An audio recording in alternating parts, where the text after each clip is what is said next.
Hi, this is Mark. In this video, I'm going to cover the second segment of the ETS practice exam. Again, you can find this on Google in PDF form. Search Math Practice Exam ETS PDF. It's always good to solve these ahead of time or just try to solve it on your own. ETS is a very good reference.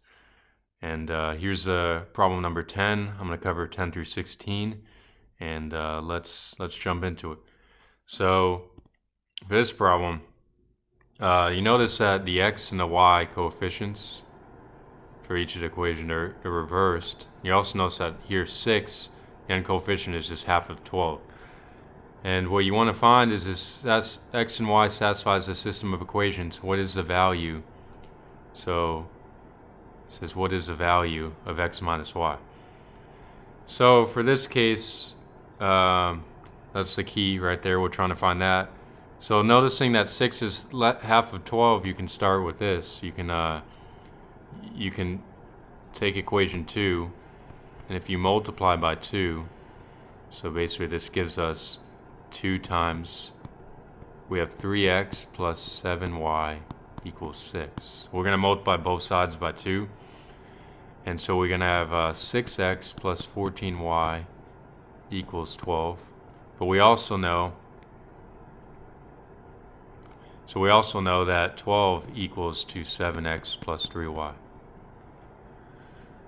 So writing this out, we don't need to carry about the 12 anymore because we substituted the 12 with this equation right here, equality. So what we have is 6x plus 14y equals 7x plus 3y.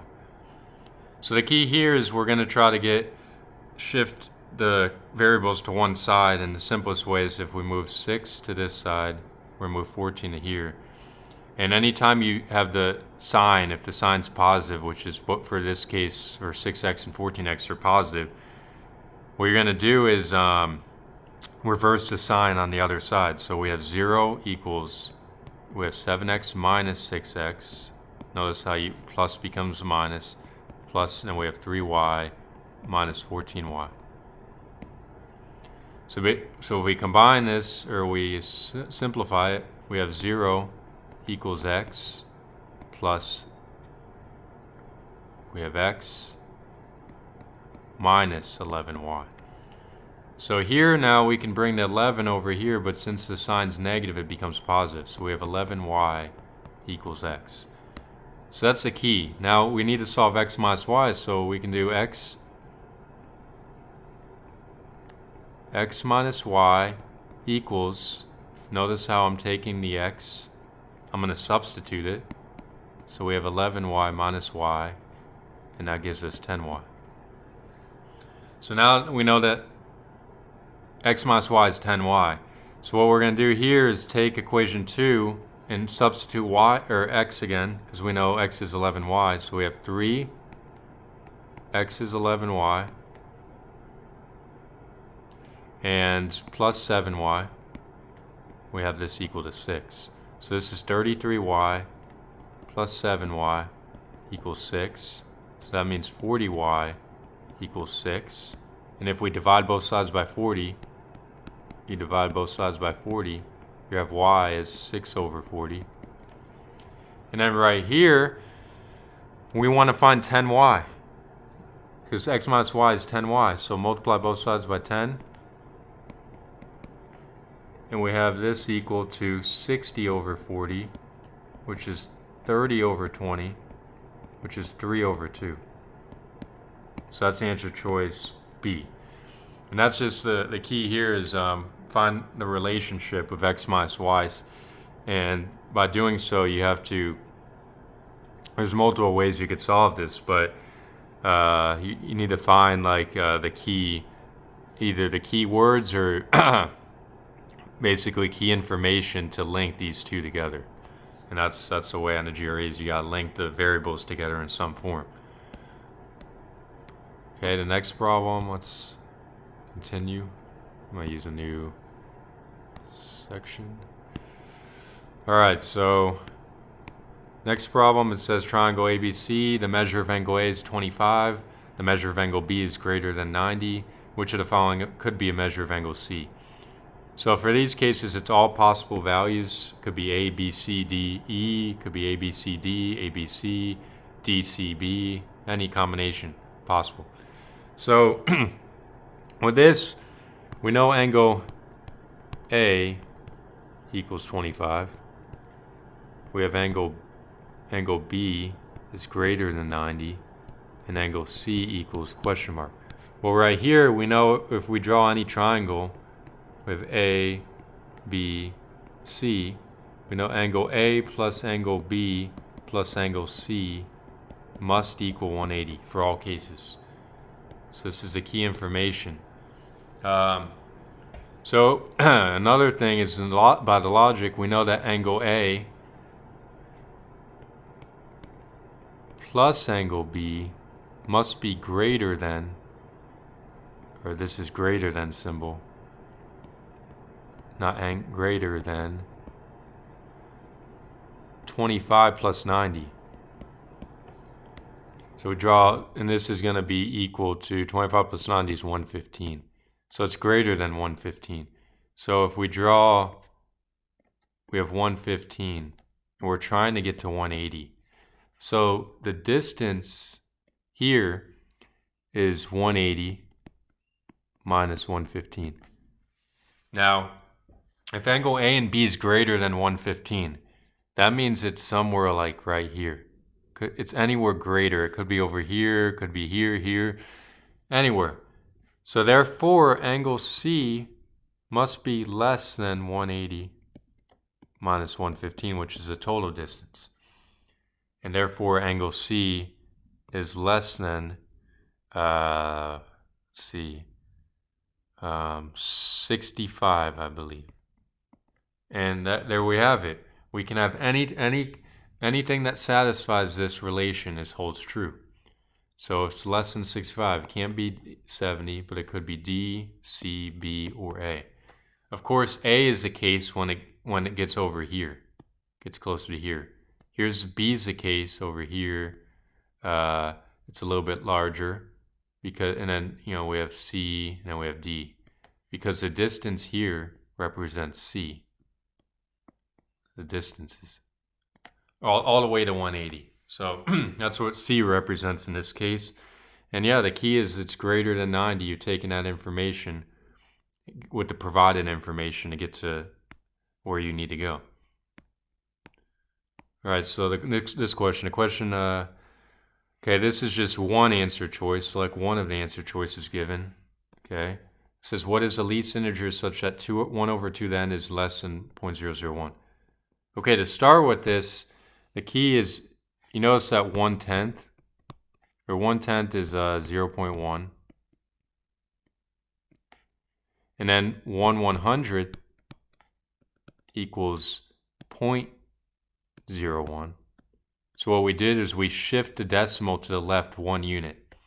And then 1 over 1,000 is 0.001. Well, if we shift the decimal again 1 unit, you have to add that zeros place. So we know this. And the key is this information. So we have 1 over 2 to the n must be less than 1 over 1,000. Okay, because these are equal. These are equal right here. So now with the denominator focusing on these two, this implies 2 to the n is greater than 1,000. And an example for that would be like you have 1 over 400, we know is less than 1 over 20, because the denominator is much larger, but we know 400 is greater than 20. So 2 to the n, it must be greater than 1,000. All right. So the key is like 2 to the n implies 2 is multiplied n times. So notice how we start with 2, and 2 squared is 4, 2 cubed is 8, 16, and we keep going to 32. So this is 2 to the 1, 2 squared, 2 cubed, 2 fourth, 2 to the 5th. Notice they're doubled. 2, 4, 4 times 2 is 8, so you keep doubling. Now the key reason I did this is 2 to the 5 is if you multiply 2 5 times, so this equals 32, and we square this. Anytime you square this, you're multiplying 2 5 times, you're doing that twice. So therefore this equals, this right here equals 2 to the 10, which is 5 times 2. You're multiplying the 2 or 5 times, but you're doing that twice, so therefore you have 10 times. And we know 32 by 32, we can just write this as 30 plus 2 times 30 plus 2. And when you FOIL these terms, so let's say we're over here, we have 30 plus 2, 30 plus 2. So foiling is you start with the inner terms of the, say this is unit 1 and unit 2, you start with the inner terms, and then you do the second, or the intermediate terms. I call them intermediate. So it's 2 times 30. So notice you do, like, this is the first term times the first term, the second term times the first term, plus of the second term of the first parenthetical unit times the first term of the second unit, plus the first term of the first unit plus the times the second term. So these are intermediate, and then you have the outer terms at the very end. So you have the inner, out, and the intermediate between. So this is 30 by 30 plus 2 by 30 plus 2 by 30 plus 2 times 2. So this right, 30 by 30 is this 9, and then you add the 2 zeros. 3 times 3 is 9, you add 2 zeros. 2 times 3 is 6. Or 2 times 3 is 6, you add a 0, 60, okay. 2 times 3 is 6, add the 1 0, and plus 2 times 2 is 4. That's an easier way to solve any of these relationships. If you add the times the zeros, it's much faster. And then you take 900, it's 900, plus 120, plus 4. We know this is greater than 1,000. Because we have plus, this is actually equal to 1,024. So therefore, it says the least integer. Well, we know if we take 2 to the 10 power, which we just saw, or actually, 2 to the 10 power,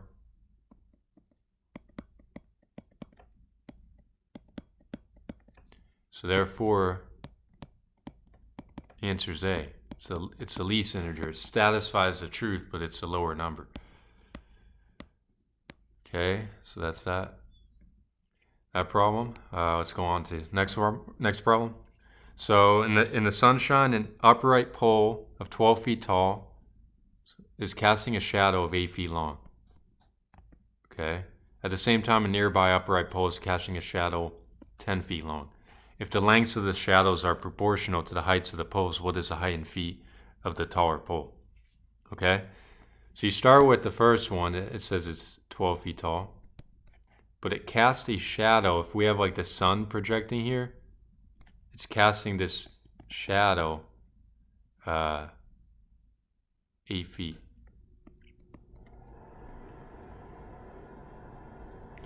Now let's just say here is the extension of the next. So basically it says the next, at the same time a nearby pole casts a shadow 10 feet long. So what I did is 8 plus 2 equals 10. So what I want to do is I want to relate this, because they're proportional. We can call this H, height. Notice how this goes to this. So basically they're like two triangles that are proportional. So if you notice 12, we notice one thing, we notice a few things. 12 over 8 equals to 4 over 3. Or actually 12 over 8 is 4, 8, 12. It's actually 3 over 2. So this is a proportion, and it has to maintain that proportion. But notice that there's a 2 here, and that's the 2 corresponds to the smaller number. So therefore H must be 3, and therefore 12 plus h, which is the total height, equals 15. Another way you could solve this is if you did, you just do it's basically what we're doing is 12 over 8 equals 12 plus h over 2, over 10. And essentially, you multiply both sides by 10, so you have 12 over 8 times 10 equals 12 plus h. And this is 10 over 8 is just 5/4, so 12 times 5 is 60. So you have 60 over 4 is 12 plus h. And right here, 60 over 4 is 15. 15 goes in 4 times into 60. That's our answer. So right here, what is the height of the taller pole? It's going to be greater than the original. So we know it can't be 10. We can't be equal. So it has to be those three. And there you have it. That's the problem 13. Okay, problem 14. This one is a little bit trickier, but there's a way to know like prime numbers. If anytime you encounter prime, know that all prime numbers follow these two forms. Or all prime numbers. So it says if A is the smallest prime number, greater than 21, and B is the largest prime number, less than 16, then AB equals. So what we have is, let's say 21. Smallest prime number greater than 21 means it's as close as possible to 21. And then we have, let's say this is 16. It says the largest prime number less than 16 is the number closest to 16. That's a prime. So this is the meaning. So B is very, very close to 16. So starting with using these two formulas, let's try do some trial error. So we take 6 times 3, for instance, plus 1 is 19. That doesn't satisfy. So if we take now 6 times 4 plus 1, 24 plus 1 is 25. Not prime. A prime number is always a number that's divisible by 1 in itself. So 25 is divisible by 5, therefore it's not prime. It's a prime number, let's say, for instance, the prime number will be 7. 7 is prime. It's only divisible by 7 and only divisible by 1. So let's try the other equation. This didn't work out, so let's try, if we take 6 times, let's say 3, we have 18 plus 5, 23. Is this prime? It's not an even. It's not divisible by 2, not divisible by 3, not divisible by 4, not 5. And you keep going. So this is checked. This is a prime number. It's only divisible by 23 and 1. So that takes care of A. Now let's try B. It says largest prime number less than 16. So using the form, if we take, let's say 6 times 2 is 12 plus 1. 6 times 3 goes greater, so this will be the next lowest term closest to 16. Largest term, 13. 13 happens to be prime, yes. We can't find any number divisible other than 13 and 1. And then let's take 6 times 1 plus 5 that's 11. If we take 6 times 2 plus 5, that goes beyond 16, so that doesn't fold. So we can only try this. And that's 11, but that's less than 13. It's a prime number, but it doesn't satisfy. So 13 equals B.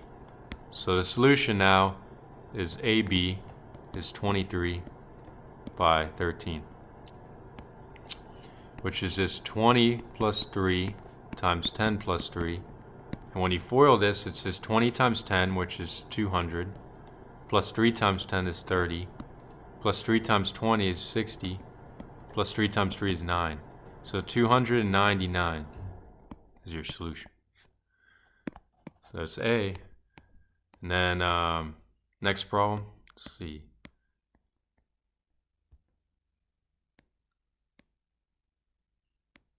Start anew. So for this problem, it says the total amount of Judy's water bill for the next quarter of the year was $40.50.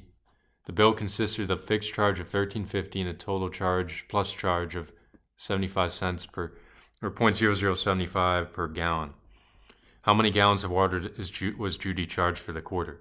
So the key is the total equals 40.50. And then the fixed charge equals 13.50 equals a constant. So fixed is going to be a constant. Basically, it's just one added once to the charge. And we know the rate equals 0.0075 per gallon. So we need to create an equation. So the total, so let's call the total T. We know it's going to be equal to 1350 plus the rates times X.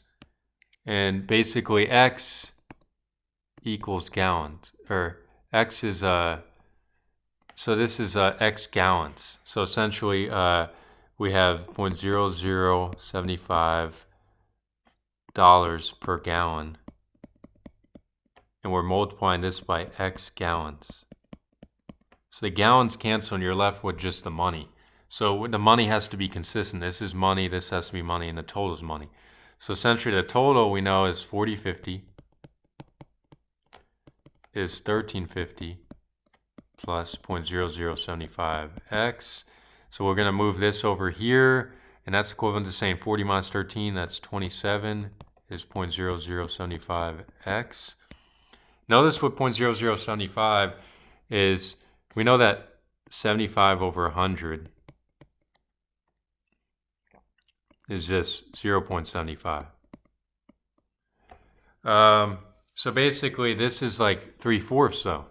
This is also 3/4. So what we're doing to get to 0.0075 is if we take 75, or let's go down here. So we take 75, so these are equal. 75 over 1,000 now becomes 0.075. You're shifting it 1 over, and then therefore 75 over 10,000 equals 0.0075. Notice how we just add 2 zeros.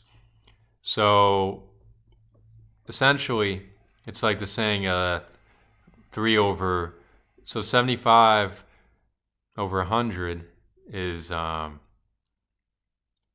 25, or so essentially the reason it's 3/4, if you take 25 times 3 is 75, and 25 times 4 is 100. So with this quick case, you can just take the 2 zeros. It's 3 over 400. It should be equivalent. But the key here is to solve this.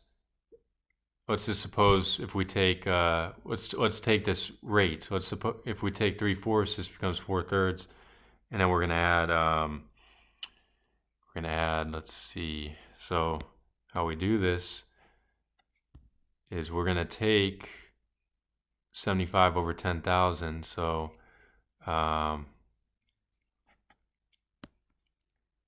or this should be equal.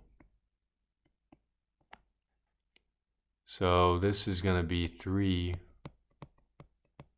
over 400.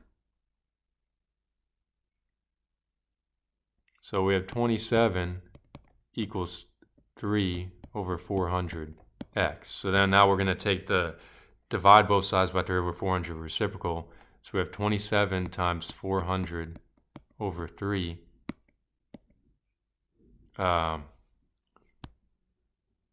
equals x.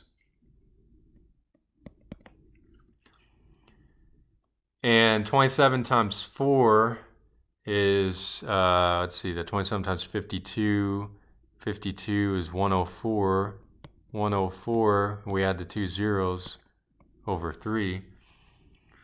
And 10,400 over 3 happens to be, let's see, 3648, okay, 350.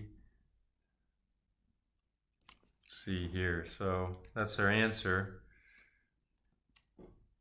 It's going to be 3,600. For instance, if we take 3,600 by 3, we got 0, 0,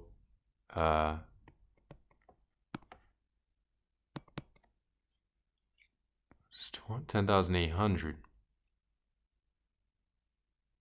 Oh, this is supposed to be 54. So that was an algebraic mistake. This is 27 by 400. This is 108 because 54 times 2 is 108. So that's our equation. So just be, you can enter any, like it could be over here. So you do 10,800. But actually you want to be consistent with the line. So start over here, it should be 10,800. So it's be, fill here, 10,800. No decimals, so you just fill it out like that. And anytime you have decimals, just fill out the decimal place. And if they have division, you fill out the dividing factor or the dividing symbol, division symbol always, to be consistent. And let's move on to the next problem. Okay, so this one, it says, the question has 5 answer choices, select the best one. The median of the number in list R is how much greater than the median of the number in list S? So the median is always going to be equal to the middle term when they're listed in order. Have to be order from least to greatest. So for R, least to greatest would be 23, 25, 27, 28, 30. So the middle term is going to be 27. Basically, there's equal distance on both sides, 2 terms, and the median's always the middle.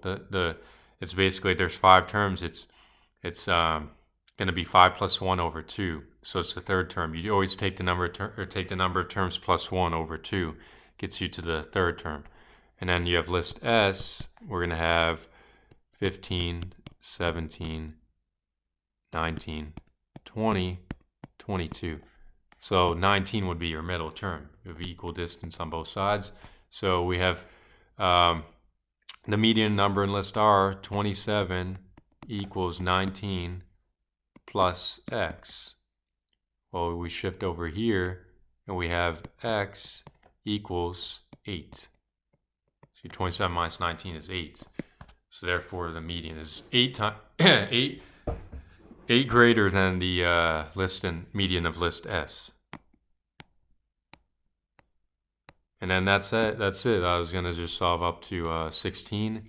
I hope this was beneficial.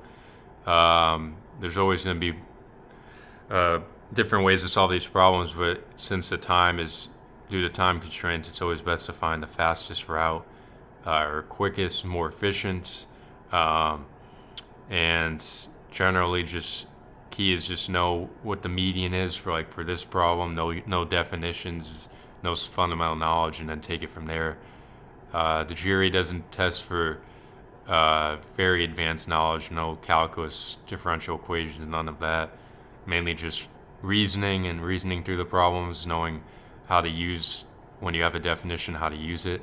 And for the next video, I'm going to cover the next problem. So this is 16 out of 40. Should cover another set of 6 to 8 problems. And hope you enjoyed it, and I'll see you next time.